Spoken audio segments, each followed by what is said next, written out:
कहा जा रहा है कि मुसलमानों के बचाव में आप हिंदू योद्धाओं को गद्दार कहेंगे। नहीं, मुसलमान हिंदू का मामला, हम इतिहास की बात कर रहे हैं। इतिहास की व्याख्या सही अर्थों में होनी चाहिए। तो हाथ रामजी लाल सुमन की है ना। भावनाएं तो सदियों से अछूत जातियों की, अनुसूचित जातियों को भावनाएं तो रोज आहत हो रही हैं। उनकी भावना नहीं होती है।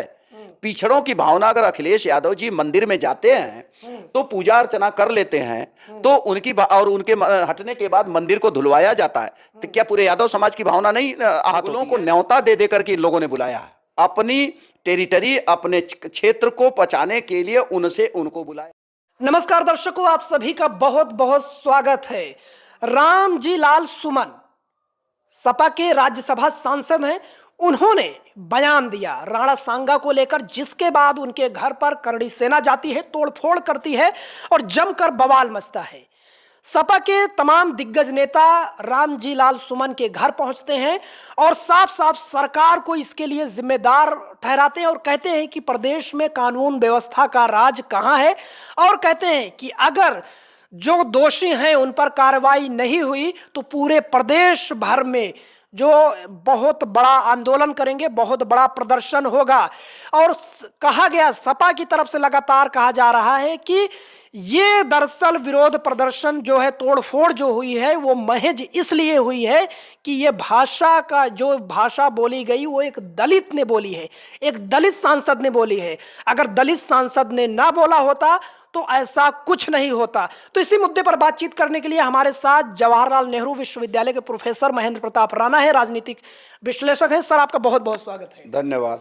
ये सपा जो कह रही है कि दलित सांसद होने की वजह से तोड़फोड़ हुआ, ये क्या है? क्या नहीं, यहां पर सपा सही कह रही है। और अगर तुम पूरा मध्यकालीन इतिहास को पढ़ लो तो पूरे इतिहास में ये देखा गया है कि कहीं न कहीं तो, जैसे हम कहते हैं कि बाबर को किसने बुलाया और उसके बाद किस किस तरह से आपस में एक रिश्ते चले हैं और ये लोग मिल करके किस तरह से संघर्ष ये लोग किए हैं मुसलमानों के साथ मिल करके, विशेष तौर से। और रामजी लाल सुमन ने जो कहा वो सच कहा है, इसमें कहीं कोई गलत फहमी नहीं होनी चाहिए किसी को। लेकिन ये चीज हो रही है कि वो टारगेट क्यों किया, जो करड़ी सेना या जितने लोग रहे हैं। राणा सांगा पर सवाल उठाए क्योंकि राणा सांगा जी तो महान योद्धा थे। नहीं, देखो, इतिहास के पन्नों में जब जाओगे तो हिंदुओं के में विशेष तौर से इस तरह के इतिहास जो है ना, वो बड़ा ही गंदा इतिहास है। वो देशभक्ति उनके में अंदर नहीं थी। वो इस तरह के आंदोलन जो चले हैं या किया गया है, मुगलों को न्योता दे दे करके इन लोगों ने बुलाया है, अपनी टेरिटरी, अपने क्षेत्र को बचाने के लिए उनको बुलाया। और इसको इस रूप में समझना चाहिए कि जब मुगल आए होंगे यहाँ पर, और ये बड़ा जब आए होंगे तो इन्होंने इनकी शक्ति को समझ लिया होगा कि ये सब तो महामूर्ख हैं, मैं ऐसे कह रहा हूँ। विवादित बयान दे। और मैं कह रहा हूँ कि जब उन्होंने देख लिया होगा, बंद कर दो, कि ये लोगों को इस तरह की चीजों को, ये समाज को गुलाम बनाना तो बहुत बढ़िया है, ये समझ गए होंगे मुगल जितने भी आए होंगे कि कुछ समय रहे होंगे। भाई, जो आए वो तो कुछ सैकड़ों में रहे होंगे, लाखों में तो चल के आए नहीं होंगे। तो ये आखिर आकर के इसी समाज के लोगों से शादी ब्याह किए, परिवार बनाए, रिश्तेदार भी बने, ये कौन नहीं जानता है। और इसमें उनको आज के तौर में हम कहें कि उस अपनी बातों का बदला अगर आज ले रही है बीजेपी, तो ये बहुत ही निकृष्ट टाइप का उनकी पोजीशन है। दूसरी चीज की जो करड़ी सेना है, इस तरह की जितने भी सेनाएं हैं, ये सीधे सीधे बीजेपी आरएसएस से समर्थित होती हैं। इनकी औकात नहीं है कि किसी के खिलाफ कर लें इस तरह से। यादवों के खिलाफ क्यों नहीं कर लेते जरा संघर्ष। और इस तरह के जो भावना तो आहत रामजी लाल सुमन की है ना। भावनाएं तो सदियों से अछूत जातियों की, अनुसूचित जातियों को भावनाएं तो रोज आहत हो रही हैं। उनकी भावना नहीं होती है।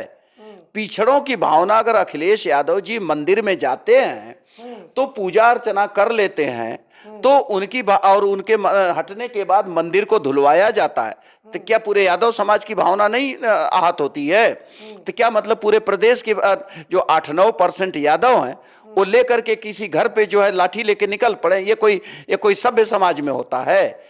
ये तो असभ्य समाज की जो इन्होंने परिचय दिया। और इस तरह के जो लोग भी वहां जाकर के वहीं पर 1 किलोमीटर के दूरी पर उस दिन शायद क्या नाम योगी आदित्यनाथ का कार्यक्रम भी था, तो उस कार्यक्रम में भी वो रहे। और इतने देर तक किसी को भी क्या संविधान में इस तरह की व्यवस्था है कहीं पर कि आप किसी से असहमत हो किसी के विचारों से तो आप उसके नरसंहार करने उसके घर पे पहुंच जाइए? मैं तो कह रहा हूं कि अगर वहां हो सकता है रामजी लाल सुमन रहे होते शायद उनकी हत्या कर देते ये सब, तो सरकार बाद में क्या करती? तो ये इंतजार का अब समय नहीं है। मैं कहूं समाजवादी पार्टी के लिए ये पूरी तरह से तैयार हो करके, और जो आंदोलन की धमकी देने की बात नहीं है, आप धमकी दे रहे हैं कि अगर उनके खिलाफ कार्रवाई नहीं हुई तो आंदोलन करेंगे। आंदोलन अब आपको उतर जाना चाहिए। नहीं, वो तो कह रहे हैं कि ना, वो तो समय दिए हैं कि अगर आप दोषियों पे कार्रवाई नहीं हुई, अगर देखो समय उन्होंने दिया, मैं भी उस समय का इंतजार कर रहा हूं कि कब वो समय आता है जब अखिलेश यादव और समाजवादी पार्टी उस पे जो है आंदोलन करती है। मैं उस आंदोलन का हिस्सा बनूंगा, मैं उस समय का इंतजार कर रहा हूं। लेकिन ये बात सच है कि अगर रामजी लाल सुमन अगर शेड्यूल कास्ट बिरादरी से न होते तो इस तरह की प्रतिक्रिया नहीं होती। उनकी औकात नहीं कि करणी सेना दूसरों से इस तरह से लड़ ले, और ये प्रायोजित ढंग से ये कराया गया है। मैं कहूंगा कि इसमें योगी जी और योगी जी की सरकार पूरी तरह से लिप्त है, नहीं तो वहां के शासन प्रशासन इस तरह। और दूसरी चीज जो शासन प्रशासन, ये सरकार तो कानून व्यवस्था के लिए जानी जाती है, आप कह रहे हैं कि यह सरकार कानून व्यवस्था जितना भ्रष्ट इस सरकार में है कि तुम ले लो ये जो है कौन मस्जिद है ये जो बागपत के बगल में, जो उस मंदिर के धंधे पे जो जिस तरह से अधिकारी आज तक पुलिस के अधिकारी अपने मस्जिद की बात संभल में जिस तरह से पुलिस के अधिकारी लोग आदेश दे रहे हैं या स्टेटमेंट दे रहे हैं, वो पुलिस के मैनुअल के हिसाब से नौकरी नहीं कर रहे हैं। उनको पता है कि सरकार ऐसी है, वो जाति के नाम पर मेरा समर्थन करेगी। अब ये बताओ कि अभी जो लास्ट अभी फ्राइडे जो अलविदाई जुम्मा कहते हैं, उस दिन के लिए लोगों ने कह दिया कि आप रोड पे नमाज नहीं पढ़ेंगे, आप छत के ऊपर नमाज नहीं पढ़ेंगे। भाई ये एक दिन का कार्यक्रम होता है अलविदाई जुम्मा, जो धर्म आस्था का सवाल है ना, तो आस्था में जो बाकी दिनों में धर्म है, उस दिन एक विशेष पर्व है। वो कोई भी अगर अपनी आस्था में जाकर के किसी के दरवाजे पर नमाज पढ़ लेता, कहीं रोड पे पढ़ लो, अपराध नहीं होता है। आप उसको लाइन मत खींचिए। और अब मैं कहूं इस तरह से जैसे नवरात्रि चल रहा है ना इस समय, नवरात्रि में अगर कोई मान लो कि पूजा पाठ करता है तो कहीं भी कर ले, भाई आस्था का सवाल है, आस्था पर किसी को नहीं नियंत्रण रखना चाहिए। और जो एक दिन पूजा पाठ कर लिया वो जमीन कब्जा नहीं कर लेता। उसी तरह से मैं कह रहा हूं कि ये जो अलग जो दूसरा मुद्दा जो हम लोग रामजी लाल, आखिर ये जो रामजी लाल सुमन है, अगर ये मुद्दा इतना बढ़ा तो रामजी लाल सुमन को माफी मांग लेनी चाहिए। वो तो कह रहे थे हम माफी मांगेंगे ही नहीं। इतिहास पढ़ने वाला, इतिहास जानने वाला कभी भी माफी नहीं मांगता है। और मैं इस बात को कह रहा हूं बड़े दावे के साथ, पूरी जिम्मेदारी के साथ, कि इस भारत देश पर इल्तुतमिश, रजिया सुल्तान, कुतुबुद्दीन ऐबक, ये पूरी की पूरी सल्तनत पीरियड में ये स्लेव डायनेस्टी के नाम से जाना जाता था, और स्लेव डायनेस्टी ने भी भारत पे राज किया है। तो ये जो जितने भी सूरवीर थे जिनका नाम आजकल आ रहा है कि सब लोग निकल रहे हैं कि सब लोग एकदम देश के प्रोटेक्ट करने में थे, तो जब ये लोग सल्तनत काल में कुतुबुद्दीन ऐबक, रजिया सुल्तान और इन लोगों से नहीं लड़ पाए, तो बाद के दिनों में तो धीरे धीरे जब ये सल्तनत काल खत्म हो रहा है, मिडिवल पीरियड आ रहा है, मुगल पीरियड, तो वो तो इस्लाम धीरे धीरे मजबूत हो रहा था, यहाँ उनका वर्चस्व बढ़ रहा था, तभी तो सल्तनत के बाद जो मुगल मजबूत हुए। और सवाल उठाया जा रहा है कि मुसलमानों के बचाव में आप हिंदू योद्धाओं को गद्दार कहेंगे? नहीं, मुसलमान हिंदू का मामला, हम इतिहास की बात कर रहे हैं। इतिहास की व्याख्या सही अर्थों में होनी चाहिए। और कोई अगर ये कहता है कि मुसलमान के बचाव में हर जगह हिंदू मुसलमान नहीं ढूंढना चाहिए। जो इतिहास का सच है, मैं यहां कहता हूं कि जातियों के वर्चस्व को आप आज स्थापित करके इतिहास को करेक्ट नहीं कर सकते, इतिहास को सही साबित नहीं कर सकते। मेडिवल पीरियड में, सल्तनत पीरियड में जो हुआ है, चाहे वो औरंगजेब के समय में हुआ हो, चाहे अकबर के समय में हुआ हो, चाहे जहांगीर के समय में हुआ हो, चाहे बाबर के समय, या ऐसे कह लो, उसको सीधा कर दो कि बाबर, जहांगीर, अकबर, औरंगजेब, उस पीरियड में जितना जिस तरह के लोगों ने, यहाँ के छोटे छोटे राजे रजवाड़े थे, जिस तरह से उनके रिश्ते थे, अलायंस थे, जिस तरह से उनके शादी ब्याह होते थे, क्या ये सच नहीं है? ये तो सच्चाई है ना। और उस सच्चाई को आप अपनी प्रतिष्ठा का सवाल बना लीजिए। उसी सच्चाई को तो रामजी लाल सुमन ने कहा था, वो कोई गलत तो बात कहे नहीं। उन्होंने तो राणा सांगा जी को किसी की उनकी भावना कहां से आ गई है? यहाँ इतिहास में क्या वो गलत सही नहीं है? इतिहास में उल्लेखित नहीं है? अगर नहीं है तो उनको सजा देनी चाहिए। तो इतिहास को आप नकार नहीं सकते। जब आज आप सत्ता में आ गए हैं और वो मुसलमान अब वो नहीं रहे, तो आप जो चाहिए सो कर लीजिए। जिसके दरवाजे पे चाहिए लाठी लेके, तलवार लेके पहुंच जाइए। और हम तो इस बात को कहते हैं कि समाजवादी पार्टी के लोगों को जितना जल्दी हो सके, इस मैं बताऊं कि इससे एक बात है, इसको पार्टी से मत जोड़ के देखो। रामजी लाल सुमन जिस समाज का प्रतिनिधित्व करते हैं, दलित समाज, उत्तर प्रदेश में 25-26% है। और यह रामजी लाल सुमन के समर्थन में या इस स्टेटमेंट को लेकर के जो रामजी लाल सुमन ने दिया है, उसको लेकर के अगर समाजवादी पार्टी अगर इस पे संघर्ष नहीं करती है, तो मैं कहूंगा कि ये पूरे उत्तर प्रदेश के दलित समाज के साथ वो अन्याय कर रहे हैं।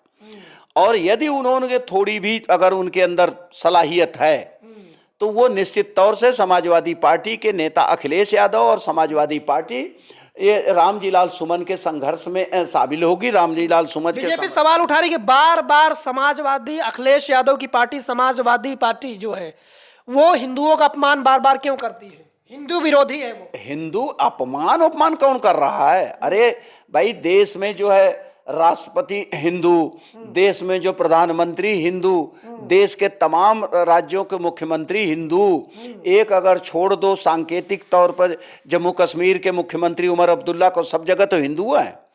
तो हिंदुओं का तो वर्चस्व इतना ज्यादा, उनके खिलाफ कौन कहेगा? उनको बदनाम हिंदू कहाँ क्यों करा? हिंदू तो एकदम पराकाष्ठा पे चल रहे हैं।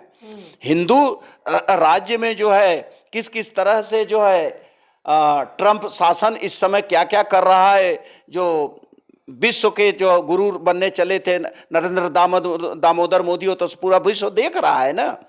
तो ऐसे ही विश्व गुरु उस समय भी रहे होंगे जब बाबर आए होंगे, जब वो कुतुबुद्दीन ऐबक हो गए, वही सूरवीर जो आज भी उन्हीं के वंशज लोग हैं ना, जो आजकल अमेरिका के सामने जाकर के तलवे चाट रहे हैं और अमेरिका इनको लतिया रहा है।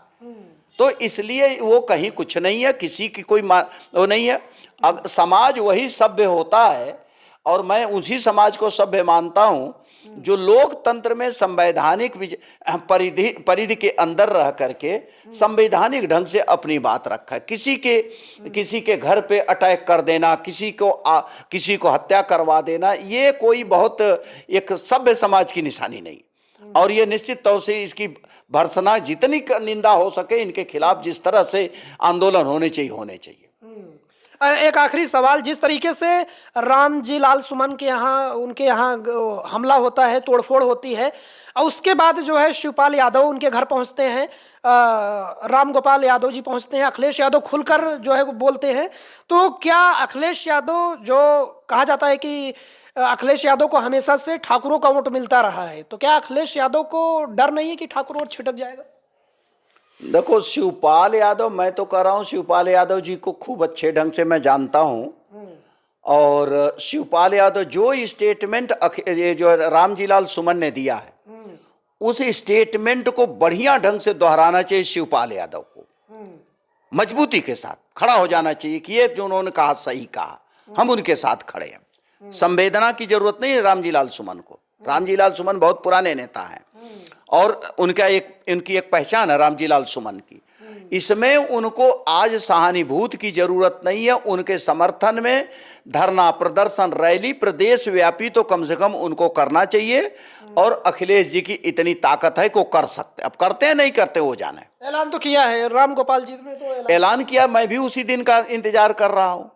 जिस दिन वो प्रदेश व्यापी कार्यक्रम करेंगे, रैली करेंगे, उस दिन मैं भी कोशिश करूंगा पहुंचूं वहां पे, क्योंकि ऐसे मुद्दे पर ये राजनीति नहीं होनी चाहिए कि किसी के आप जो है इतिहास पढ़ना चाहिए। अब मैं बार बार कह रहा हूं कि इस तरह के समाज जो है, आप एक अच्छे प्रजातांत्रिक समाज का आप निर्माण नहीं कर रहे हैं किसी सांसद पे अटैक कर देना, किसी, यह तो आप ये देख रहे हैं कि भाई कानून का राज नहीं है, जो चाहेंगे हम करेंगे। लोकतंत्र है नहीं, जिसको चाहेंगे हम मार देंगे, जिसको चाहेंगे हम उसकी हत्या करवा देंगे। कानून क्या है? अपना दल कमेरावादी की नेता है पल्लवी पटेल, वो सड़कों पर उतरती है अपने 200 कर्मचारियों के, 200 कार्यकर्ताओं के साथ, और उन्हें हिरासत में ले लिया जाता है। पुलिस के साथ धक्का मुक्की भी होती है और उनका साफ साफ कहना है कि भाई आप सहमत हो सकते हैं, असहमत हो सकते हैं, लेकिन दलित का अपमान नहीं सहेगा। अब जो है पल्लवी पटेल अच्छी नेत्री हैं, अच्छा काम कर रही हैं, लेकिन उनके साथ मजबूरी यही है, कोई इकलौती नेत्री है अपने पार्टी की, कमेरावादी पार्टी की इकलौती एमएलए, इकलौती एमएलए की बेचारी की जितनी क्षमता उतना कर रही है। और उनको मैं बधाई देता हूं कि कम से कम वो संघर्षशील तो हैं। और वो डॉक्टर सोनेलाल पटेल की छोटी बेटी हैं। सोनेलाल पटेल एक संघर्षशील नेता थे, बहुजन समाज पार्टी के साथ बहुत दिनों तक वो बहुजन समाज पार्टी के प्रदेश अध्यक्ष थे।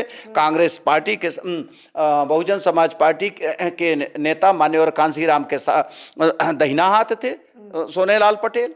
तो निश्चित तौर से जनाधार तो अनुप्रिया पटेल जी के साथ है। और देखो, जनाधार तो दोनों के साथ है, जनाधार की कमी नहीं है। पल्लवी पटेल का जनाधार मजबूत है और विचारों की लड़ाई में जो समाज के साथ इकट्ठा खड़ा होता उसके हमेशा वो करना चाहिए, उसका वेलकम करना चाहिए, उसका स्वागत करना चाहिए। पल्लवी पटेल अच्छा काम कर रही हैं। तो रामजी लाल सुमन का बयान के बाद बवाल, उसके बाद ये मामला लगातार जो है चर्चा का विषय बना हुआ है, तूल पकड़ता जा रहा है। सपा ने ऐलान किया है कि अगर दोषियों पर कार्रवाई नहीं होगी तो वो बहुत बड़ा प्रदर्शन करेंगे प्रदेश में, और कानून व्यवस्था को लेकर लगातार सवाल उठाया जा रहा है।